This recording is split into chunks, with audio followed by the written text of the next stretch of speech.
Realmente hay un montón de sugerencias. Yo, con respecto a la de Eduard, en ese punto de encuentro entre Fortuny y Sorolla, que él ha citado y que realmente en tu interpretación Sorolla desplaza el énfasis en que pudiera haber tenido Fortuny en el mantenimiento de su prestigio.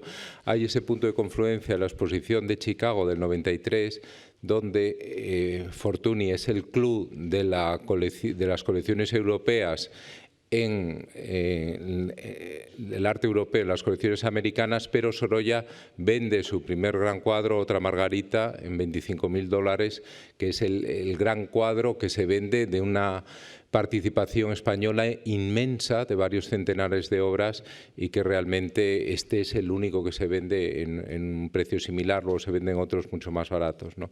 Entonces, en ese punto de confluencia está el acmé de Fortuny y que enseguida entraría en declive, y el punto de partida ya de Sorolla. Pero es curioso también en esa visión de los Estados Unidos con respecto a lo que has comentado, con respecto a Fortuny, cómo no ha interesado en el Clark Art Institute hace 10 años tu propuesta de una exposición de Fortuny, y sin embargo sí interesaron dos artistas como Boldini y como Mancini, que ellos mismos se consideraban por debajo de Fortuny en su época. Y eso puede explicarse quizá por el origen italiano de Michael Conforti, el entonces director, y de Richard Rand, que era en realidad Richard Randazzo, que era también italiano, que era el conservador jefe. Pero en el fondo hay un gran tópico, que no es tu caso, Eduard, pero sí que tú lo habrás visto, en relación con la pintura española en las últimas décadas y el poco interés que ha habido en ellas, salvo la excepción efectivamente de Sorolla, ¿no? Entonces, bueno, respecto a esto era una reflexión más que una pregunta. Si alguien quiere intervenir, por favor.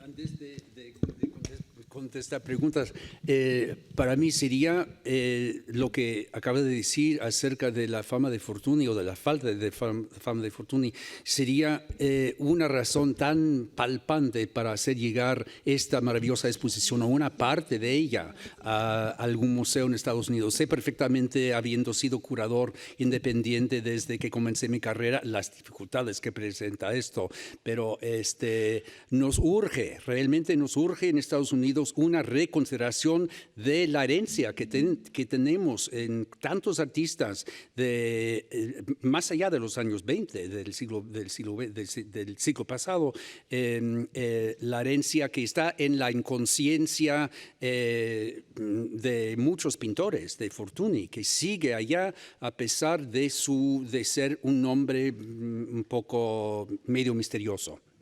Así que si se puede hacer un esfuerzo más para contactarse con nuestros amigos, como mi gran amigo Philippe de Montebello, que tendría mucho interés en esto, a lo mejor. Bueno, tengo que decir, en honor a la verdad, quizá no, que esta exposición se ofreció hace 5 años. Hicimos un proyecto especial, José Luis Díez y yo, entonces, para adaptarla a Norteamérica, porque pensábamos justamente, como Eduard dice, que podía interesar al Metropolitan, sobre todo incluyendo la faceta de coleccionista, las facetas nuevas de estudioso de los grandes maestros, pero no hubo la suficiente unanimidad. Nos pasó como a ti con el Clark, y luego el hecho de la valoración de Fortuny, está la anécdota que cuentas de cómo el retrato de Madame Gay no está expuesto, y no solo no está expuesto, sino que además está visiblemente oscurecidos los barnices, lo cual es un cuadro cuya limpieza, que nosotros también sugerimos, lo hará ganar en una gran medida, pero de momento es un pintor oculto en el Metropolitan. Bueno, yo justamente quería haber dicho eso, que si no iba a ir esta exposición a Estados Unidos, y también preguntarle si iba a ir a otros sitios, también porque ahora yo creo que más bien desde el punto de vista histórico hay como un poco de renovación de la presencia de los estudios o de las exposiciones en Madrid, ha habido algunas, sobre la presencia de España en Estados Unidos. La presencia histórica desde el siglo XVI, me acuerdo que hubo una exposición fantástica en la Biblioteca Nacional con un mapa enorme de Estados Unidos del siglo XVII, que era todo, bueno, una enorme parte de la corona española y los pilgrims que acaban de llegar, un trocito pequeño. Bueno, o sea que por eso también quizá interesa ahora cada vez más dar importancia a la presencia de España en la historia de Estados Unidos. Pero bueno, quería hacer justamente esa pregunta, si pensaba ir, ya la ha contestado, pero quería hacer entonces si va a ir a otro sitio, si está previsto. Y por otro lado, quería preguntarle a usted, aunque quizás es una pregunta un poco ingenua, cuando ha insistido tanto en la originalidad del pintor coleccionista de Fortuny, en la historia, en el Renacimiento, en el Barroco, ¿no había habido algún ejemplo de pintores famosos también? Sí. Pienso que sí, ¿no? ¿Qué es el aspecto novedoso de Fortuny como coleccionista? Quizá no me he referido suficientemente a ello, pero es el perfil de la colección, el perfil alternativo que podemos considerar de intereses, en primer lugar, por lo hispano-musulmán, que es algo que surge y que Fortuny ayuda a crear incluso la idea de una disciplina de estudios en torno al hispano-musulmán. Davilier lo cita como fuente, como uno de los más grandes expertos cuando comienzan a escribirse las primeras historias del arte hispano-musulmán, que es algo que además está muy presente en la producción de su obra. Pero en otro de los aspectos de los que creo que también es un artista singular, o yo he tratado de singularizarlo así, es por la relación que establece con las piezas que colecciona, en las que he tratado de comentar que interviene directamente y se siente necesitado de aportar a ese objeto su punto final. Si no es acabable por él, incluso como en el caso de las cerámicas, de los vasos de cerámica, aporta las patas. Pero si no, sobre todo con las piezas de las armas, como he tratado de contar, lo que quiere hacer es acabarlas, pero acabarlas como un artista, no como un conservador, no como un restaurador. Las termina participando de una creación que ha empezado en el siglo XVI o en el siglo XIV. No sé, hay que decir que es algo que en ese sentido creo que él aporta al contexto en el que vive, no al contexto universal de las biografías de artistas, donde no he establecido comparaciones con los pintores de la Edad Moderna.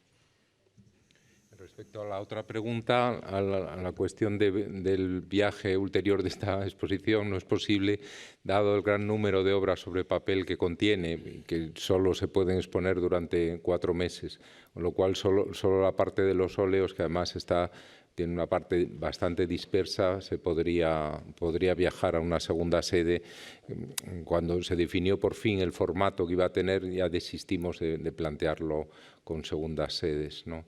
Entonces, y respecto a ese interés de Norteamérica por lo español, realmente es una cosa que está en crecimiento, y justamente sobre los motivos, esa época dorada, ¿no?, de los americanos a finales del siglo XIX, principios del siglo XX, hubo un simposio en la colección Frick en honor de Jonathan Brown.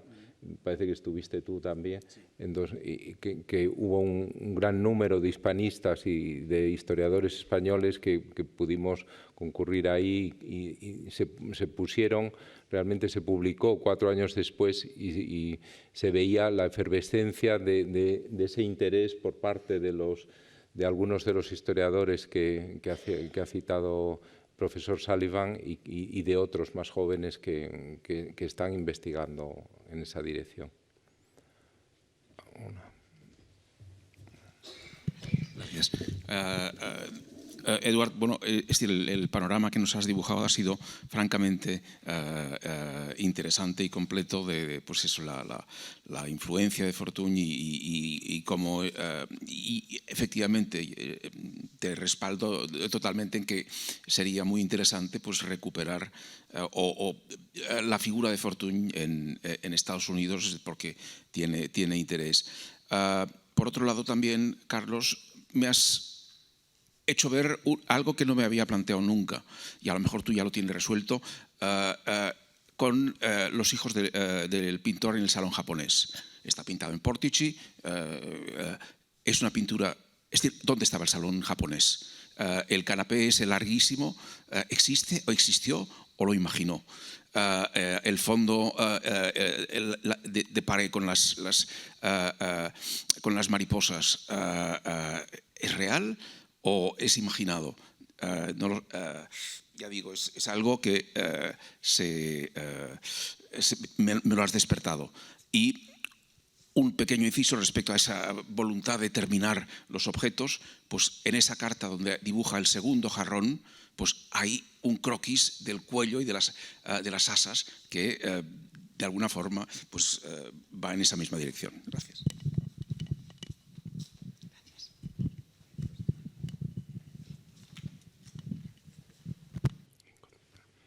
La pregunta es para Carlos, para Eduard. Sí, bueno, no sé muy bien. Claro, en cuanto al salón japonés, creo que es un lugar común para entendernos. No sé si existe un salón japonés como tal. Sí que es verdad que en la descripción pormenorizada que hay en el inventario, Cecilia marca casi todos los objetos japoneses para conservarlos, no para venderlos, porque muchos de ellos en Roma están conservados en lo que se llama casa-habitación, es decir, en los espacios de la vivienda que no son el atelier, que son las habitaciones donde ellos conviven cotidianamente.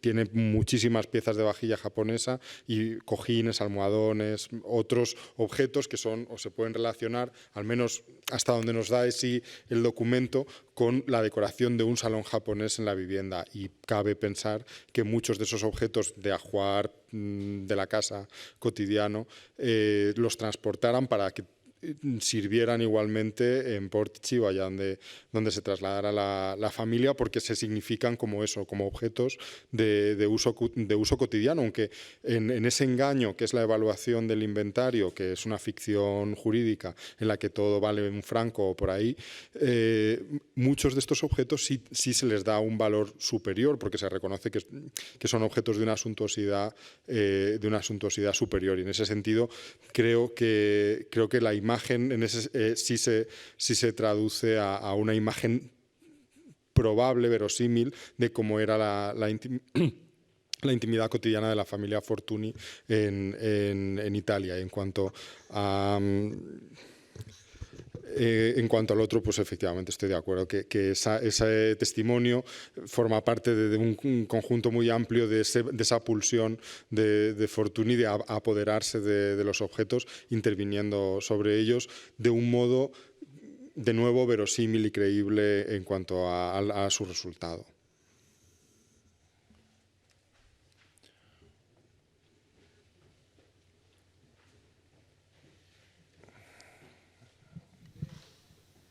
Bueno, pues darle enhorabuena a todos por el magnífico curso y seminario, que hemos aprendido mucho y ha sido un espacio para dialogar y conocer más la obra de Fortuny. Quería hacer una pregunta a Javier Barón, porque yo no sé si la primera vez que Fortuny visitó la Alhambra fue cuando él se establece en Granada, o si se sabe si él conoció la Alhambra anteriormente. Es una duda que tengo y no la he podido aclarar. Bueno, creo que la conoció entonces, pero tenemos aquí a Santiago Alcolea, que ha escrito la cronología biográfica y que es un gran conocedor de su biografía, ¿no? Para que nos diga.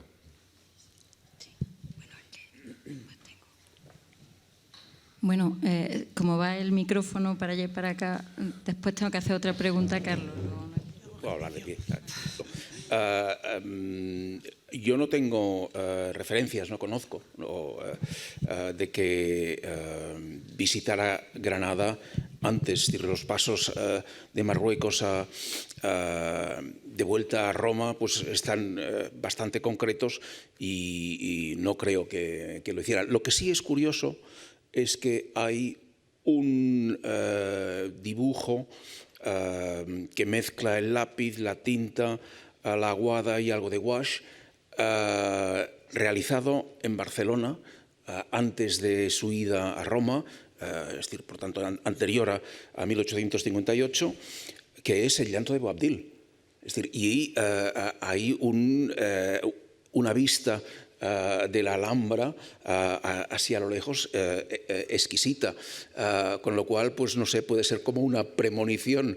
Pero yo creo, Santiago, eso entra dentro del topos de Granada, sí, como lugar del final de la Reconquista, los cuadros de historia que abordan muchísimos pintores que incluso no han estado en Granada, como proyecto de...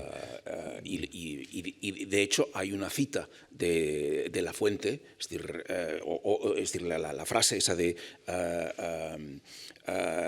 llora como mujer lo que no ha sabido defender como hombre, y pone La Fuente debajo, es decir, que se acababa de publicar la historia de España, con lo cual evidentemente sí, no quería decir que hubiera ido, sino que, bueno, pues en lo que tú estás apuntando, en la misma línea. Hay una identificación que recordemos lo que la profesora Pelter sugirió, de cómo Fortuny era había una especie de identificación entre Fortuny y Boabdil. No sé si se acuerdan ya de lo que dijo ayer, que parece que ha pasado un mes, ¿no? Pero ayer lo ha dicho.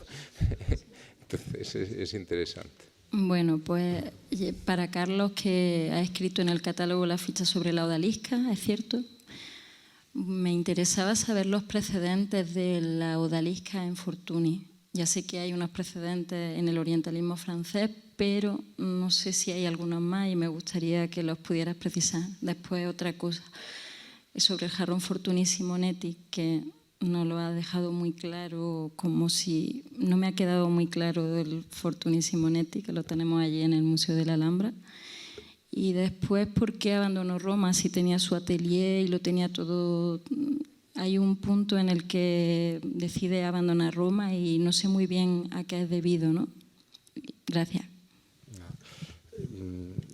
A ver, en cuanto al jarrón se resuelve rápido, no hay documentos que certifiquen o aseguren que pasa seguro por la propiedad de Fortuny, con lo cual no hemos sido claros, o no soy claro, porque no puedo serlo con un documento en la mano. En cuanto a la odalisca, es un género universal, el de la mujer tendida, ofrecida al espectador, que había nacido mucho tiempo antes en la pintura y que Fortuny asume directamente, pues, desde el conocimiento general de los modelos consagrados. El modelo de Ingres, como la gran odalisca, es uno que planea desde un modo genérico, pero son otras más las que podría haber conocido. No tenemos conciencia de que conociera ninguna. Lo que cabe la posibilidad de pensar es que Fortuny, se vale de una fotografía que comparte con... Esto es una cosa que yo más o menos creo firmemente, que comparte una fotografía que es la misma fotografía de la que se sirve Rosales para pintarla. No, ay, Dios mío. Bueno.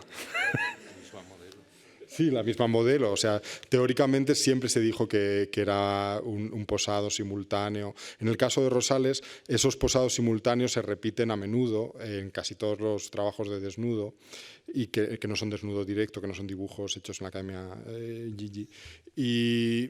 Y esos dibujos, esas obras, en otros casos, pienso sobre todo en la que comparte con Reinhold Vegas, el desnudo de la mujer saliendo del baño, que está en el Prado, proceden, eso sí, seguro, de una fotografía. Conservamos la fotografía que está en el Orsay. En el caso de Fortuny yo no conozco esa fotografía, pero pienso que es más que probable. Ahora vamos a oír otra voz, pero sí que me había convencido hasta hace un momento de todo esto. Además, él utiliza un modelo masculino al que hace posar, existe el dibujo exactamente en la posición de la odalisca, seguramente eso está recogido, para el que hace posar en la posición de la odalisca, en un dibujo más o menos de ese momento, que también lo utiliza como elemento para formar la composición, y está el dibujo ya transformado en desnudo femenino que comparte que regala Dioscoro Puebla. Esos son los elementos inmediatos que se me ocurre mencionar, más allá de lo que pueda decir a continuación el profesor Alcolea. Y no sé si había una más. Y en cuanto al atelier de Roma, él en Granada, desde luego, que se siente seducido por muchas razones. En primer lugar, por la posibilidad coleccionista que le apasiona, le interesa y sabemos que le ocupa fundamentalmente, pero también el aislamiento que le ofrece, que es un poco lo que termina determinando la ubicación del último atelier que ocupa en Roma, después de haber ocupado otro, que es la posibilidad de no estar atendiendo visitas, de no recibir a gente y de sentirse aislado para trabajar de una manera autónoma o para dedicarse a las cosas que de verdad le interesan, más allá de los atractivos evidentes de la ciudad de Granada. Y yo creo que ahora Santiago debe aclararnos. Disculpa, sacarnos el error. Pero yo nunca me lo había planteado la posibilidad de que fuera una fotografía, porque viendo el óleo que está en Buenos Aires de Rosales, pues es decir, no hay una coincidencia absoluta entre las dos figuras. Hay la posición de la mano que está sobre la cama respecto a la rodilla. En uno está más cerca de la vertical de la rodilla, y también, digamos, está en un plano más próximo, el de Rosales, mientras que el de Fortuny está en un plano más elevado. Es decir, lo que quieres decir es que da la sensación de que están colocados. Sí, es decir, Rosales estaba a la derecha sentado y Fortuny estaba a la izquierda de pie. Pero es que esta misma diferencia de punto de vista también se da en otra academia que repiten los dos. Eso sí, eso es cierto. Que es el hombre con los brazos en forma de cruz. En la que existe esa diferencia. Existe también esa misma diferencia. Claro. Con lo cual me llevó a pensar que habitualmente se sentaban así. Con los dibujos es muy común y pasa muy frecuentemente que ponen a un modelo, vamos a decirlo, barato, o es un desnudo masculino o una mujer vestida de campesina, que suelen ser los más baratos del repertorio de modelos romanos, y esos dos es común en el caso de Fortuny y Rosales y en el caso de muchos otros artistas. Estoy pensando en Lorenzale y Espalter, que están los dibujos en Almanac.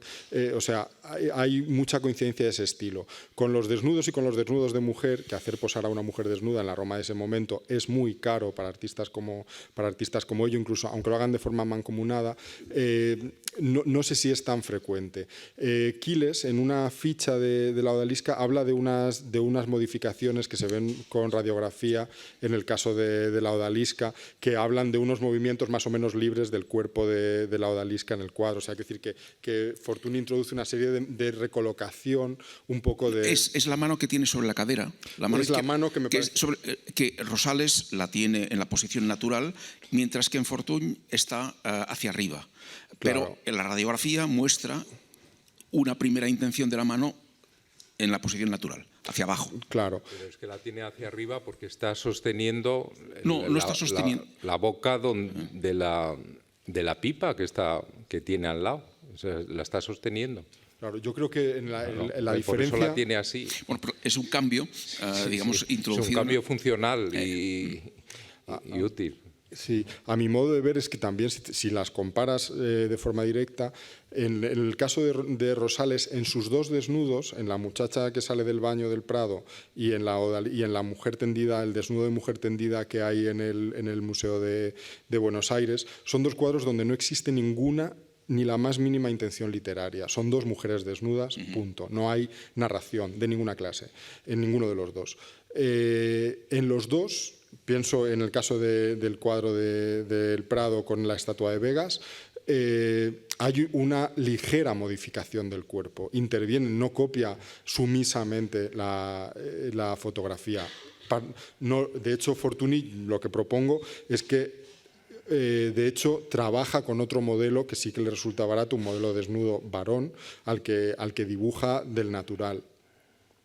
Pero por eso creo que en el caso del cuadro de Fortuny está alterado ligeramente por la intención narrativa que Fortuny le añade, que pone al señor del fondo, al músico, pone un fondo arquitectónico del que antes te comentaba, que creo que es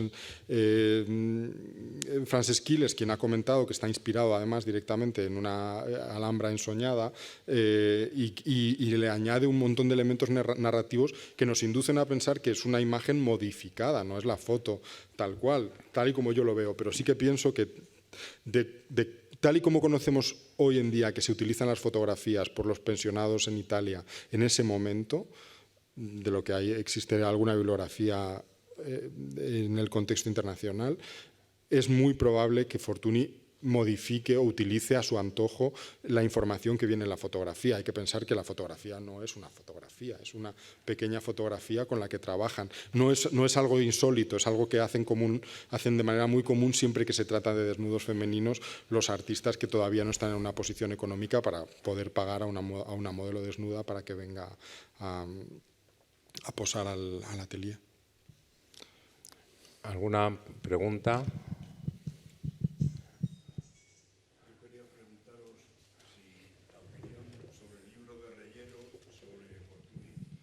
Eso habría que preguntárselo a él, realmente. Si había dado tiempo a leerlo, que si sabía la opinión, sí. Porque es reciente, no se hace nada. Sí, pero claro, es un libro que yo creo que sería el propio autor el que tendría que referirse a él. Él ha dado una conferencia aquí, ya saben que las personas que dan las conferencias no repiten en el curso, con lo cual hay que considerar que es complementario el elenco de profesores que ha venido a dar conferencias y los que están aquí en el curso, ¿no? Pero ha habido otros especialistas, José Luis Díez, también Francesc Fontbona, que han venido a lo largo de las conferencias, con lo cual yo creo que el panorama que tenemos ha sido enormemente amplio, ¿no? No, yo, en referencia a lo que sugieres de las copias venecianas, que me parece muy interesante, el ver cómo Fortuny, cuando llega a Roma, pues hace esa copia del veronés, y cómo le interesan también los venecianos, y cómo eso se inserta también en un gusto por algunos pintores franceses, no solo después de Degas, sino también antes, en Géricault, que copia Tiziano, y esa copia la compra luego Delacroix, y Delacroix sigue. O sea, podría haber un vínculo ahí, a lo mejor, con un cierto lado de la pintura francesa, de la que él, aunque nunca lo dice, sí se ve que a Delacroix le interesa, pero siempre dice, bueno, ¿cómo se ve que Delacroix ha visto a Goya, ¿no? Y se lo tenía guardado, ¿no? Es una de las cartas que se cita, ¿no? Entonces, hay ahí un dualismo, ¿no? Pero sí que es cierto que Géricault y Delacroix son artistas que copian a los venecianos y que les interesa mucho. Y en ese sentido son precedentes europeos de Fortuny. Y luego, claro, también el ámbito de Fortuny está muy interesado por lo veneciano, ¿no? Martín Rico y Raimundo de Madrazo, igualmente. Incluso los propios coleccionistas que los coleccionan. Claro. Bueno, no sé si les hemos agotado ya, definitivamente, pero quizás sea el momento ya de cerrar, darles las gracias a todos por su asistencia y por su perseverancia, y también a los ponentes que han hecho un gran esfuerzo al preparar todos ellos estas magníficas aportaciones que no sé si se graban, pero bueno, aquí están. Aquí por lo menos ustedes han podido aprender. Yo personalmente me he quedado encantado de haber tenido, junto con el Departamento de Educación, la iniciativa de hacer el curso, porque creo que ha sido muy satisfactorio para todos. Gracias.